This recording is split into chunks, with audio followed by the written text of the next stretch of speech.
from Granit Eagle Eye. That's right, you're through to the chopping block. Now, for those of you wondering if Granit Xhaka was going to be number one or Mustafi was going to be number one, I ain't going to lie, you weren't too far wrong. I ain't going to lie, this is of no real surprise. In fact, since the inception of chopping block itself, there has not been a summer or January window without this man in the headlines, and that is Mr. Granit Xhaka. Yeah, that's right. Granit Xhaka is my first name that I would submit into the chopping block hallway. Now, why, you may ask? Granit Xhaka, oh, Chig, you're being so unfair right now. You're being so biased. Why would you submit Granit Xhaka as the person that would step into the chopping block? He's been in amazing form. You know, since he came back from Crystal Palace, when the fans treated him so unfairly, he's been consistent, he's been this, he's been that. Okay. I've always said to you guys about recentism and how that blinds Arsenal fans. It's like for me, the only thing I can equate it to is if somebody slapped your mum and then spent the next 6 months being a good guy, does that make him a good guy? Do you know what I mean? We know what the heck this guy is capable of as a player, positively and negatively. Statistically, it's hard to ignore the man has made a hell of a lot of errors as an outfield player. In terms of his strengths, for all of the strengths that he has displayed over the last couple of weeks, let's be real here, it's gone alongside another player. Because all I ever hear whenever I talk about, oh, well, if you want the best out of Granit Xhaka, then you have to play him against Lucas Torreira. So wait a minute. In order to get the best out of one player, he must play next to another player.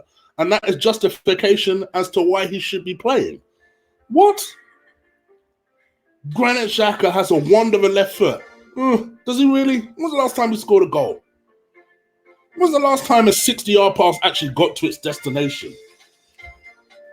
Now, again, please don't misunderstand me. I understand that over the last few games, he's been more consistent. He's been fucking up less. I'll give you that. Yeah, he's not been. His first move isn't always necessarily to pick up the ball and pass it to the opposition. He ain't gonna get a slow applause from me for not doing basic stuff. The one piece of credit I will give him, and I've said this all along, and even I will hold my hands up, it must take a special breed of mental strength to come back from that Emirates stuff. Come in and say, you know what, not only am I going to come back, I'm going to turn in half-decent performances. I'll give him that. That doesn't excuse the last 3-4 years that he's been here.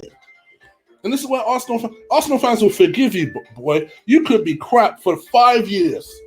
You have 3 good games, you are back in the Arsenal fans' good books. I will never be like that. Because I like to take the whole picture of something.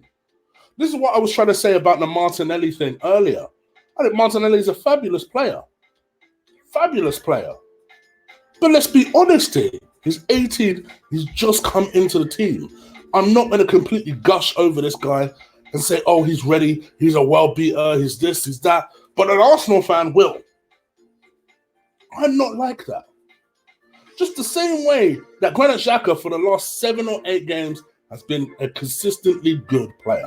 He's been turning out decent 7 out of 10 performances. We want to be real here. Largely because he's playing next to a Torreira that is running his ass off.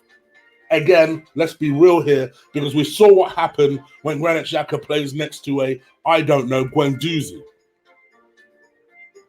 So that's why I have my doubts if he's really this good player. Because if you're a good player no matter who you play next to. This is why I can't stand people that make excuses for Mesut Ozil. Shouldn't matter who's playing up top for you. If you're a good player, you're a good player. To me, his petulance that he's shown on the Palace game, whilst he came back very well in the game and showed that he has the mental temperament to put something like that behind him. The fact that he is a 26-year-old player and is getting himself into that sort of situation in the first place against the club fans as Arsenal captain is a big problem for me. That's a big problem for me. And I know another justification is, oh, well, 4 managers have rated him, so he must be good.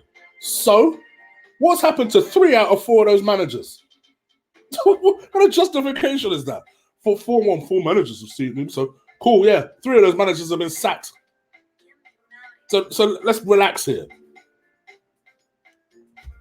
Just because 3 out of 4 of those managers think he's a good player doesn't automatically make someone a good player. What I see with my eyes on a week-to-week basis from this player determines whether I believe that, in my opinion, he's a good player. Because funny enough, that's what happens when I'm on my platform. This is why I have disagreements with people on Twitter. I don't go onto people's Twitter page and start telling them how they're wrong on their own platform. No. You're on my Twitter page. You're on my YouTube page. This is just my opinion. No one says you have to agree with anything. But this is just my view. In my opinion, this man will never be good enough. He will never be good enough. And yeah, part of me, and I will accept it, part of me is still salty about the fact that we could have had Kante instead of this idiot. I am still a bit salty about it, I'll be honest. I am. But at the same time, he's not. I was hoping, praying he'd prove me wrong, and it never happened. So for me, with Granit Xhaka, whether he leaves in January or what it's looking more like is in the summer, I hope he leaves this year. This year, one way or another for this Arsenal team, must be the year of clarity. Clarity over players that are not good enough. Granit Xhaka, for all of the excuses people want to make with him, just tell me something. In 4 years, has he made a lick of difference to this team?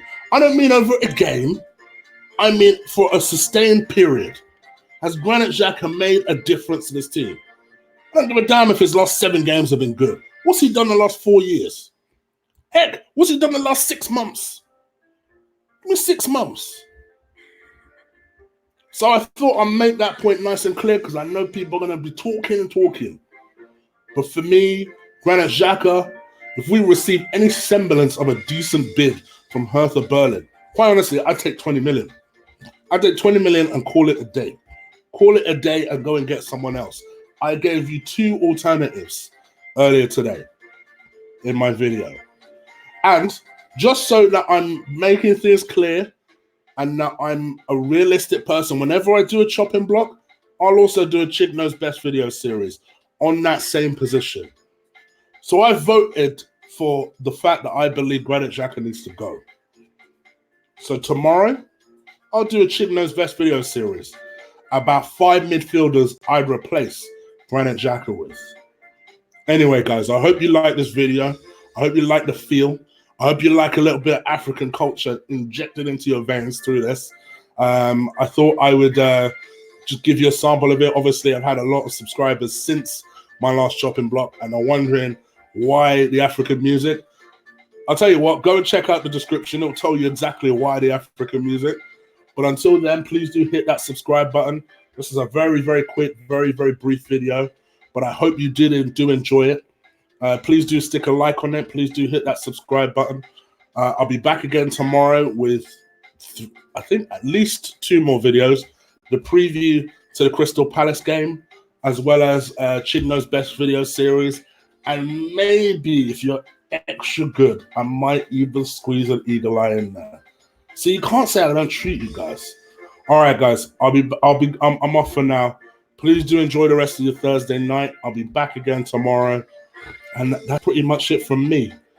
Peace. Team Eagle Eye, baby. Let's go.